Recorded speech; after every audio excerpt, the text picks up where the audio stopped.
Prophet said, لا تقوم الساعة حتى تزول الجبال عن أماكنها. The end of time won't come until you see mountains removed from their places. When I was in Mecca, there's mountains have been removed from Mecca. Quwaiquan, one of the mountains that's known as the Ahad al-Akhshabain.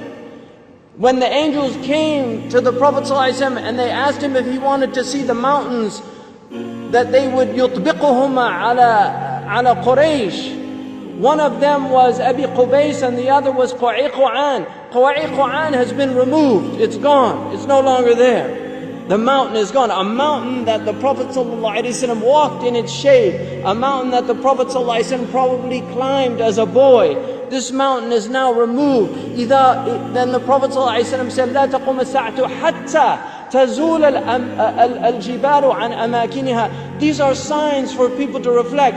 The Prophet I was on the Arabian Peninsula with my family, walking on the beach, and I came upon people in a public beach having sexual intercourse. In a public beach on the Arabian Peninsula. I'm not making this up. This is the level of fasad that is happening on our planet. The Prophet ﷺ said, لا تقوم الساعة حتى يتحارج الناس تحارج الحمير. That the end of time won't come until people are like animals openly. He said, sallallahu alayhi wasallam, that one of the signs of the end of time is civilized people would walk with their thighs exposed in the marketplaces. بادية الأفخاذ في الأسواق. He said that people out of their love of the world, you would get two-income families. That people would be two-income families. That he said a woman will out حرصا على الدنيا تعين زوجها على التجارة. Out of love for this world, she'll work like her husband to earn livelihood, neglecting the children. Some people are forced to do that, and there's no blame on that. But there's people that just out of love of dunya, they will abandon their children and go out. These are the things that are happening around us. He told us that towards the end of time, you will see the people of the ala, ri'asha yatatawaluna fil bunyan. He said there will be poor people who were the desert people, and they were poor and they were taking care of goats and animals, and then they'll begin to build huge buildings. These are signs before your very eyes. We're seeing signs of our Prophet ﷺ. He told us that you will see the buildings of Mecca reach the mountaintops. The buildings of Mecca will reach the mountaintops. And this is happening in our lifetime. When I first went to Mecca, there were no buildings even close to the tops of the mountains of Mecca. And now it's filled with buildings that are beginning to reach the mountaintops.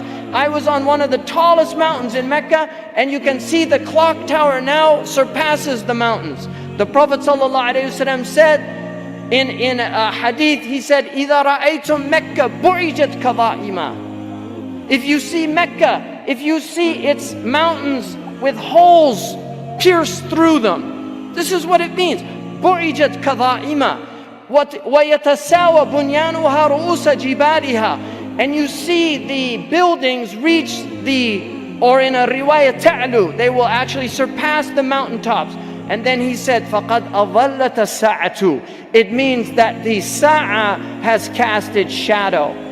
Imam As-Suyuti says in this, هي عبارة عن دنو الساعة. It means that the hour is near, it's coming close. But if you took that literally, and in hadith tradition, in the usuli tradition, asrul kalam al-haqiqa, that if the Prophet says something, you should always interpret it literally, unless there's a reason to go to a metaphorical interpretation. Now we have the clock tower casting a shadow over the Kaaba. So the clock tower, what do they call it in Saudi Arabia? As-sa'a. لَقَدْ أَظَلَّتَ السَّاعَةُ. You could take it literally, the clock has cast its shadow over the Kaaba. Literally or metaphorically, اقتربت الساعة وانشق القمر. The hour is drawing near.